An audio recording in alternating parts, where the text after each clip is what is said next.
Pour améliorer la présentation dans Moodle, on va utiliser deux principes, regrouper des ressources et activités, cacher certaines ressources et activités. Un petit rappel d'abord, Moodle est construit de la manière suivante, vous avez une colonne centrale qui regroupe toutes les activités et toutes les ressources, et puis vous avez une partie latérale où on met un petit peu des éléments périphériques de gestion, d'aide, de planification, des liens. L'élément central est l'élément le plus important. Le problème avec cette page centrale qui regroupe tous les éléments, c'est que très vite, elle est encombrée et devient très difficile à gérer pour l'étudiant.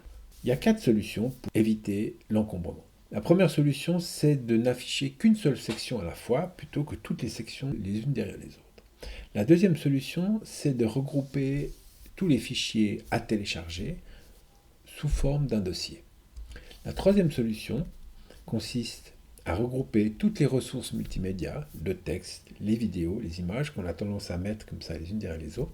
On peut les regrouper dans une page, on peut les intégrer dans une page, voire même dans un livre qui est, comme nous l'avons vu, un ensemble de pages. Et enfin, la quatrième solution, ce que je vais un peu plus développer dans cette vidéo, c'est de regrouper les ressources et les activités en utilisant des sections cachées.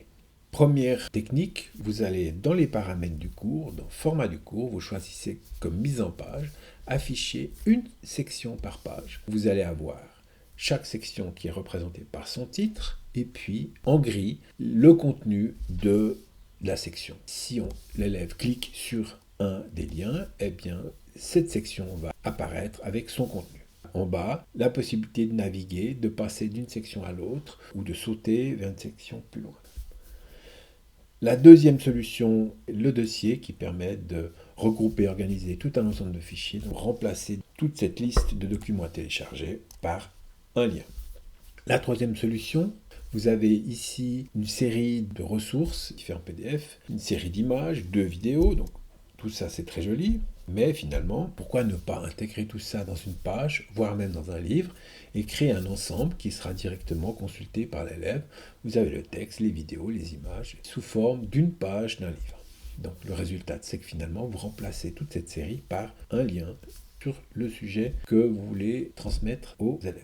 La quatrième solution que je vais développer ici, c'est le fait que vous pouvez cacher des ressources et des activités et les rendre disponibles par une page.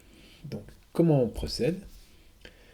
Vous avez ici par exemple toute une série d'éléments mis en place en début d'année, tout cet ensemble-là qui déjà encombre le départ. Et finalement, on peut très bien présenter ça dans une page que j'ai appelée ici présentation générale du cours. J'aurais pu l'appeler autrement. Et finalement, cette page, lorsqu'elle s'ouvre, elle donne des liens vers les différents éléments qui sont présentés.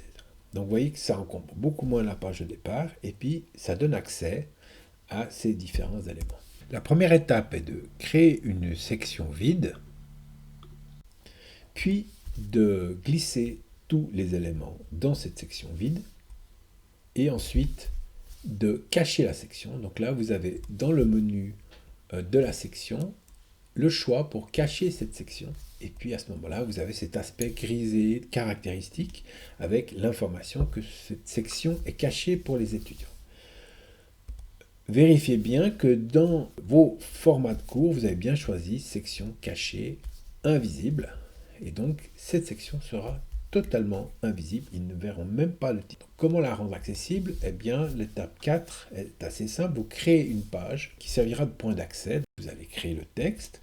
Vous récupérez les URL de chacune des activités ou ressources en copiant l'adresse et vous allez la coller sur des mots cibles, créer un lien, coller l'URL et puis cocher, ouvrir dans une nouvelle fenêtre pour faciliter la navigation. Si vous faites ça, vous donnez l'accès à chacun de ces éléments. Vous devez vérifier pour chaque activité que l'accès est bien réel. Dans le menu modifier pour chacun des éléments, vous avez un nouvel item qui s'appelle rendre disponible. Gardez le contrôle de la disponibilité des éléments. Donc ça, c'est important de vérifier. Donc maintenant, j'ai simplement une ligne, ici. L'élève y clique, et vous voyez, on gagne beaucoup de place. On peut aussi contextualiser un peu plus avec du texte. On peut appliquer ce principe à toute une série de choses, par exemple des devoirs. Vous donnez des devoirs à différents moments durant l'année. Alors ces devoirs, ma foi, il faut y accéder à différents endroits du site, ce qui est un peu compliqué. Vous créez une page devoirs qui donne des liens vers des différents devoirs qui seraient dans une section cachée.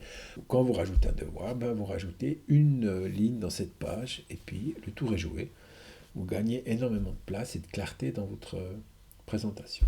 Si vous faites une série de tests formatifs, vous pouvez créer une page test formatif et puis c'est toujours à cet endroit-là que l'élève va cliquer et il aura par exemple le dernier test formatif en haut de la liste, etc. Finalement, on peut aller encore plus loin et rendre les choses encore plus esthétiques en remplaçant les liens de page par des images cliquables. Donc, le principe, c'est vous déposez une image, vous créez votre page ressources que vous mettez en section cachée, et puis simplement vous allez ajouter un lien à l'image qui mène vers cette page en question. Vous pouvez finalement transformer Moodle en quelque chose de beaucoup plus esthétique avec peut-être quelques gros boutons. Donc la page centrale ne sera plus que quelques gros boutons qui vont mener vers différentes parties du cours, des parties théoriques, des parties exercices, des vidéos. Donc ça peut rendre les choses plus attrayantes pour les élèves. C'est vraiment la pratique, le fait que les élèves aillent régulièrement sur Moodle qui fait qu'ils vont se sentir à l'aise avec l'organisation que vous lui proposez.